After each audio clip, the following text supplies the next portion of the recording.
A debt index report has outlined growing pressure on South Africa's middle-income earners. That survey by DebtBusters indicating that households earning between 10 and 35,000 rand a month are cutting back on essential spending, including vehicle loans, utilities, transport and food, just to survive. The first quarter reading has described the backbone of the country's working class as suffering a quieter crisis that is taking root despite improved confidence and financial relief from the two-pot system. DebtBusters' Benay speaks to us about this. Thank you so much for your time, Benay. Let's first unpack the leading causes to this worsening picture where consumers are concerned. Yeah, I think there are probably multiple reasons. I think this is probably a long-running saga, if I may. In the last several years, inflation has been very high, although in the last few months, it's been more favorable. I think particularly when you look at the things that are generally regulated and, where people are spending a lot of money, things like electricity, petrol, rates, those have gone up significantly more. So that has had a significant impact on finances. The second reason is that I think income growth hasn't really kept up with expenditure growth in terms of things that become a lot more expensive. But the incomes haven't really gone up at the same rate. And I think as a result, there's a gap in terms of that for us to fill. And I think those two things have really driven consumers to the need to borrow more to make ends meet, as you say. And it's interesting that the proposed VAT increase that has now subsequently fallen off the budget 3.0 as we are to get it next week, it gives reason to why there was so much outcry. But on that, there are immediate consequences of a middle class that is following in the footsteps of lower income earners. What is the likely impact of this in an economy such as South Africa?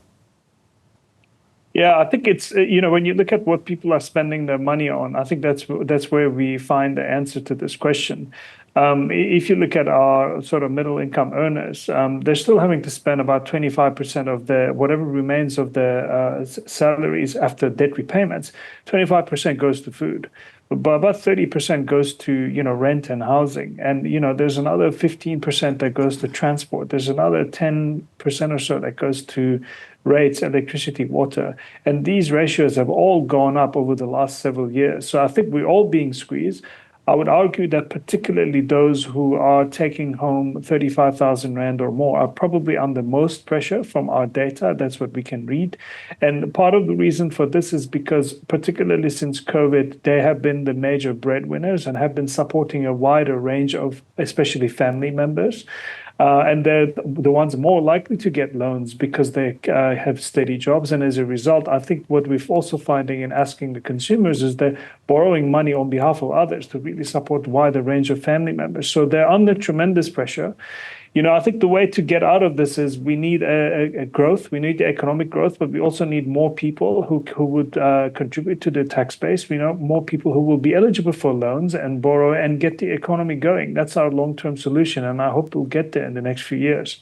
You touched on the long-term solution as a parting shot. Is this picture in the near term likely to change anytime soon, that is?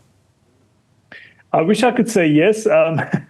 It's difficult to say. I think we're going into a place where, towards the end of last year, there was also some relief in terms of interest rates. We don't really expect that to continue in 2025 as in further interest rate cuts. We also don't see how the inflation will sort of, turn around much more so than it has. So I think it's probably going to be more of the same, for the rest of this year. And hopefully there will be more of a breakthrough towards the end of the year. Thank you, as always, for your input. Benay is with DebtBusters talking us through their latest index that reflects a dwindling picture of the South African consumer where affordability is concerned.